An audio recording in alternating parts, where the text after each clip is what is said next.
बिस्मिल्लाहिर्रहमानिर्रहीम। आप तमाम बहन भाई दुनिया के किसी भी कोने में हैं, मेरी तरफ से अस्सलाम वालेकुम। आप देख रहे हैं प्रोग्राम होना क्या चाहिए।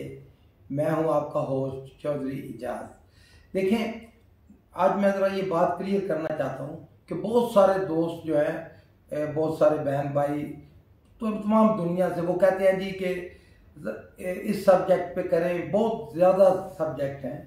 और कुछ कहते हैं कि जी देखें फ़लाँ यूट्यूब पे एक चैनल है, उसने इतनी उसकी रेटिंग है, उसने ये सनसनीखेज़ खबर दी थी। देखें, इस चैनल का ये अपनी नौइयत का वाहिद चैनल है जो आप देख रहे हैं। इसमें हम सजेशन देते हैं हुकूमत को, अवाम को, पब्लिक को कि भाई होना क्या चाहिए।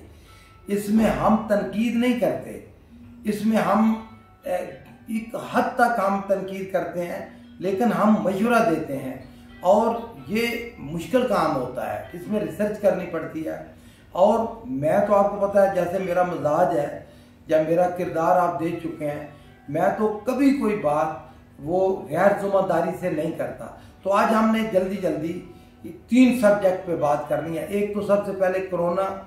देखें, अब दुनिया में तकरीबन जो बात मैंने पहले दिन से कही, आप देखें वो सच साबित हो रही है। बड़े बड़े साइंसदान आप कि उनकी आवाज़ें आना शुरू हो गई हैं कि वो कहते हैं कि लोग खौफ से मर रहे हैं। तो इससे बहुत ज़्यादा नुकसान हो गया। गलत हिकमत अमली जो बनाई बहुत सारी हुकूमतों ने, दुनिया में तकरीबन तमाम हुकूमतों ने जो हिकमत अमली बनाई। तो इसका ये मतलब नहीं कि सारी दुनिया बेवकूफ़ है, आराम अकले कुल है।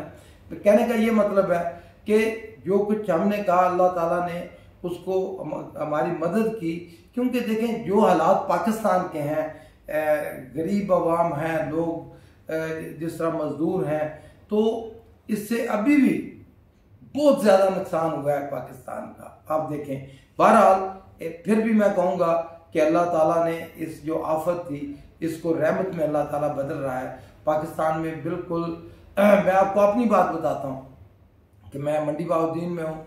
सारे लोग मेरी एक्टिविटीज देख रहे होंगे सोशल मीडिया पे भी, और वैसे भी जो मैं हज़ारों लोगों से मिला हूँ। आपको पता है ना, हमारा तो सेक्रेटेरिएट ही ऐसा है, अल्लाह के फजल करम से चाहे कितना भी कर लें कि लोगों की इतनी मोहब्बत है और लोग जो है ना, लेकिन एहतियात फिर भी ज़रूरी है, मैं इसका कहता हूँ। लेकिन मैं एक बात ज़रा हुकूमत को कहना चाहता हूँ कि आज अनाउंसमेंट हुई है कि जी मार्केटें 5 बजे तक खुलेंगी। इसकी कोई लॉजिक की कुछ समझ नहीं आ रही। कोई होता है ना जी, कोई बंदा कोई सजेशन देता है तो कोई लॉजिक होती है पीछे कि भाई 5 बजे क्यों? क्योंकि आप लोगों को लिमिटेड करना चाहते हैं कि लोग ज़्यादा इकट्ठे हों। इसका तो ये मतलब बनता है कि जी 5 बजे तक आप जिसने करना है उसके बाद नहीं। भाई आप कहें कि लंबा टाइम करें, ताकि मतलब तो ये है ना कि आइसोलेशन कम से कम लोग इकट्ठे हों। तो अगर आप लोगों को टाइमिंग लिमिटेड करेंगे तो थोड़ा टाइम होगा तो एक टाइम पे लोग इकट्ठे होंगे। तो बहरहाल एक तो ये सजेशन थी कि ये बिल्कुल इसमें कोई लॉजिक नज़र नहीं आती। या फिर आप जो है ना बताएं कि हाँ जी ये वजह है कि हुकूमत इसलिए ये कह रही है कि 5 बजे तक कि इसमें ये फ़ायदा है, ये फ़ायदा है। एक ज़माने में लॉजिक थी कि बिजली नहीं थी मुल्क में, तो कहते थे जी क्योंकि लोड शेडिंग है, प्रॉब्लम है, तो हम चाहते हैं कि जो क्योंकि जो बाज़ार हैं, रोशनियाँ, लाइट्स, जो साइन बोर्ड है वो ना जला करें, तो इससे बचत होगी। तो चलें, दूसरी एक बहुत ही अच्छी खबर पाकिस्तान आर्मी की वजह से के हवाले से। देखें, आपको पता है इंडिया की चीखें निकल रही हैं, सही मायने में जिसको कहते हैं ना, और इंडिया की इंटरनेशनली इतनी बेइज्जती हुई है। वैसे तो माशाल्लाह वो इतनी ढीठ, इतनी मक्कार, इतनी छोटी सोच वाली कौम है कि मतलब कोई दुनिया में इसकी कोई मिसाल नहीं मिलती। और वैसे भी अगर आप तारीखी तौर पे देखें ना, तो हिंदुस्तान तो कभी ऐसा मुल्क नहीं था, कभी एक मुल्क नहीं था। बहुत पहले जब अशोका दी ग्रेट हम पढ़ते हैं, लेकिन वो भी कोई मुस्तनद तारीख नहीं, बहरहाल तारीख में है, उस ज़माने में एक हिंदू स्टेट कायम हुई। या फिर सदियों बाद आके अब जिसकी उम्र आप 70-75 साल है, ये पाकिस्तान और इंडिया जब आज़ाद हुए तो ये हिंदुस्तान जिसको हम सब देख रहे हैं ये वजूद में आया। ये हिंदुस्तान अब क्या है? ये हिंदुस्तान की अव्वल से लेके आखिर तक, इब्तदा से लेके इंतहा तक, सुबह से शाम तक एक ही उनकी मिशन है कि पाकिस्तान दुश्मनी, बस इसके अलावा कोई नहीं। और इतनी मुतासब कि हिंदू जो मज़हब है उसके अंदर इतने ज़्यादा तबकात हैं कि एक तबका अगर दूसरे को छू ले तो वो दीन से अपने जो हिंदू मज़हब से खारिज हो जाते हैं। तो बहरहाल ये तो उनके अपने तजादात हैं। हम किसी मज़हब के ऊपर कतन, तमाम हिंदू भाई उनका मज़हब उनके लिए काबिल एहतराम है, हमारे लिए भी काबिल एहतराम है, तो हम मज़हब पे तनकीद का तो सोच भी नहीं सकते। हिंदू कौम मुझे कहना चाहिए था, जो हिंदू का जो कल्चर उन्होंने बना लिया है। बहरहाल अब चाइना ने इतनी बदतरीन शिकस्त हुई है तो उसमें मैं कहता हूँ कि जो उसमें असल जो रिसर्च से जो बात सामने आ रही है कि पाकिस्तानी अफवाज ने उसमें भी ज़बरदस्त किरदार है। तो वो जाहिर है हम नहीं कह सकते, लेकिन हिंदुस्तान की सही मायने में जो चीज़ें निकली हैं उसकी फिर भी मीडिया ऐसे खामोश है। उनका आप अगर फॉलो कर रहे हो मीडिया को कि जैसे सही मायनों में कहता नहीं कि किसी को मौत सूंघ गई हो, ऐसी खामोशी है, ऐसी बेइज्जती है। लेकिन फिर भी उनकी सुई एक जगह पे अटकी है कि पाकिस्तान पाकिस्तान पाकिस्तान। और ये एक लिहाज से पाकिस्तान की बहुत बड़ी कामयाबी है कि जब आपका दुश्मन कि आप अपने दुश्मन के नर्व के ऊपर सवार होते हैं ना जी, तो ये बहुत बड़ी कामयाबी है। तो मैं कहता हूँ कि पाक अफवाज ने जो कुर्बानियाँ दी हैं या जो दे रहे हैं, पाकिस्तानी कौम, पूरा पाकिस्तान, हम तो कभी अफवाज पाकिस्तान के सनात का बदला दे ही नहीं सकते। लेकिन जो चाहते अभी कोयटा में ये सब हिंदू सारे वो ओपनली करवा रहे थे और उन्होंने ऐसी ऐसी खौफनाक घटिया चालें चली कि बंदे के रोंगटे खड़े हो जाते हैं। लेकिन अब देखें जब उनकी अपनी बारी आई तो उनके नीचे से उनको समझ नहीं आ रही कि वो क्या करें। यही बुज़दिल कौमों की, बुज़दिलों की यही निशानियां हुआ करती हैं।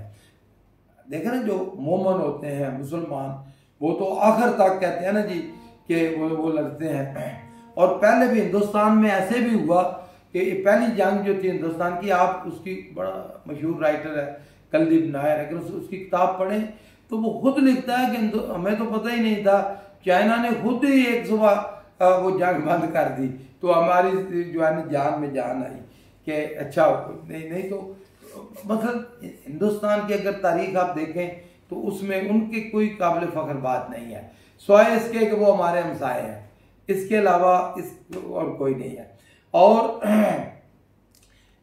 अब होना क्या चाहिए इस सिलसिले में?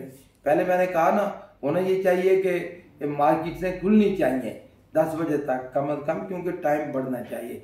हिंदुस्तान में ये होना चाहिए कि जितने हमारे डिप्लोमेट हैं पूरे, जो हिंदुस्तान कश्मीरियों के खिलाफ जो जुल्म कर रहा है और इंटरनेशनली जो स्या चेहरा है हिंदुस्तान का वो बेनकाब हो चुका है, लेकिन अभी भी कुछ पर्दे बाकी हैं, तो वो सारे उतारने चाहिए ताकि दुनिया हिंदू और जो हिंदुआता के जो पैरोकार हैं इनकी असलियत अवाम के सामने आए।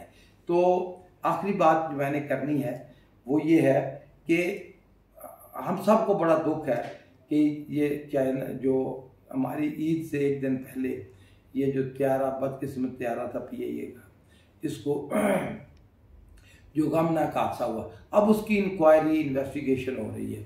और अब देखें ये बड़ा ही अनफॉर्चुनेट है कि हर कोई अपनी राय दे रहा है जी कि पायलट के तंजीम को शामिल करें, कोई कहता है उसके लवाकिन को शामिल करो, कोई कह रहा है तो कल को कोई कहेगा जी पैसेंजर के वकीलों को भी शामिल करो, कोई कह रहा है। देखिए इसमें होना क्या चाहिए, मेरे पास बहुत सनसनी फैलानी हो तो जैसे कहते हैं जी त्यारा टकराया, फिर ऊपर उठा, नीचे उठा, बहुत सारे लोग जो है सनसनी फैलाने के लिए।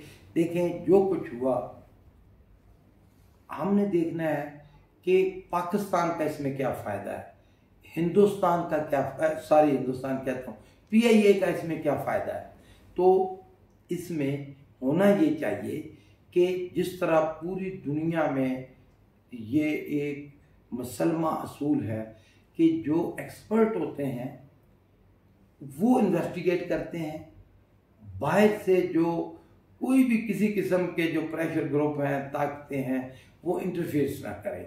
सबसे पहले तो टेक्निकली देखें कि क्यों फेलियर हुआ, और उसमें मेरे ख्याल में तमाम चीज़ें क्लियर हो जाएंगी। हाँ, अगर आप समझते हैं कि जो फ्रेंच टीम, वो जो एयरबस, अगर उसके पास इख्तियारात कम हैं, या अगर गवर्नमेंट ये समझती है, या हमारी भी ये सजेशन है कि इंटरनेशनल स्टैंडर्ड के मुताबिक कोई इंटरनेशनली रिकग्नाइज कोई बेस्ट कंपनी जिनको ज़्यादा तजर्बा हो, उनको भी एयरपास के साथ अगर शामिल कर दें, तो ताकि देखिए इसमें जो नुकसान होना था वो हुआ।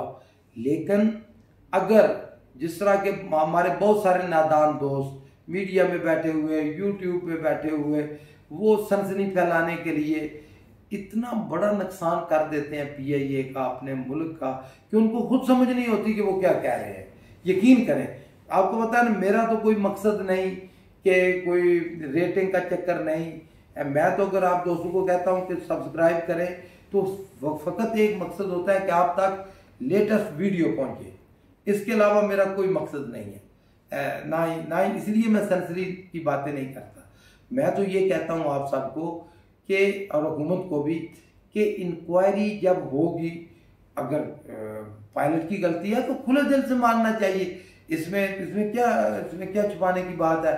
पीआईए की गलती है, कोई बात नहीं, मानना चाहिए और उस गलती को ठीक करना चाहिए। दुनिया देखे कि हाँ जी उन्होंने माना, और इससे क्रेडिबिलिटी बढ़ती है, पैसेंजर ज़्यादा आएंगे।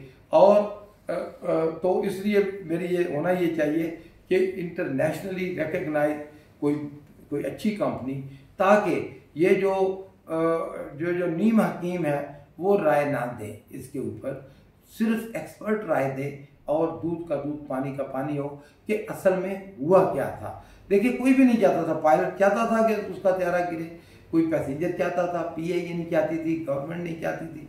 कोताही जहाँ हुई वो खुले दिल से मानना चाहिए, और उसको उनको अगर सजा हुई है, क्रिमिनल है, एक्ट है, तो जुर्म की सजा भी मिलनी चाहिए। बड़ा सिंपल सी बात है। अब आखिरी बात जो मैं कहना चाहता हूँ आप सब भाइयों को, वो ये है कि देखें बहुत सारे ओवरसीज पाकिस्तानी, मैं उनको हमेशा ने ये कहा, आपको पता है ना कि आप सब इसके गवाह हैं कि सारे ओवरसीज पाकिस्तानी तमाम मुल्कों से, America, Canada, Italy, Spain, middle east, सारे, तो अल्लाह ताला ने पीआईए का इसमें सारा किरदार है, वज़ीर आज़म साहब की मेहरबानी है। लेकिन मैंने भी थोड़ा सा किरदार अदा किया, जो कुछ आपके सामने है। बल्कि हर जगह पे मैंने कोशिश की, मैं पूरे 3 महीने रात दिन सही मायने में मैंने ये की। आपको पता है मैं मेहनती आदमी हूँ, रात दिन काम करता हूँ। तो मैं तमाम दोस्तों को कहा कि भाई देखें, पीआईए अब मुश्किल वक्त में आपका साथ दे रही है। सारे आप कहते हैं जी देखिए हमने गलती की, सारे मेरे ओवरसीज भाई कहते थे। तो हमने ये भी याद करना है कि आइंदा हमने पीआईए से सफ़र करना है, ताकि हमारी एयरलाइन जो हमारे मुश्किल वक्त में काम आए। तो जब अच्छा हमारा टाइम हो तो हमें पीआईए का साथ देना होगा। तो आखिर में तमाम दोस्तों को ईद गुजर गई है, काम काम और काम। आप देखें फिर कोरोना के कुछ आइसोलेशन की बातें हो रही हैं, आप घबराएं नहीं। देखें जिंदा कौमें आगे का सोचती हैं, आगे बढ़ती हैं, हम सब ने आगे बढ़ना है। और आपको मैं दावत देता हूँ, ये अवामी असम्बली है, इसमें ज़रूर पार्टिसिपेट करें, एक और एक नीयत के कि हमने कोई अच्छा करना है, हमने किसी की मुश्किल आसान करनी है। सिर्फ ये मकसद है मेरा भी। मैं एक सोशल वर्कर हूँ, आपके सामने कोई और मकसद नहीं सिवाय आपकी खिदमत। और अल्लाह ताला ने इतना कुछ नहीं, जितनी मुझे ताकत दी है, हिम्मत दी है कि मैं अल्लाह का शुक्र अदा करता हूँ। आप सब दोस्तों का शुक्रिया और नेक्स्ट वीडियो व्लॉग में मुलाकात करते हैं। Thank you so much.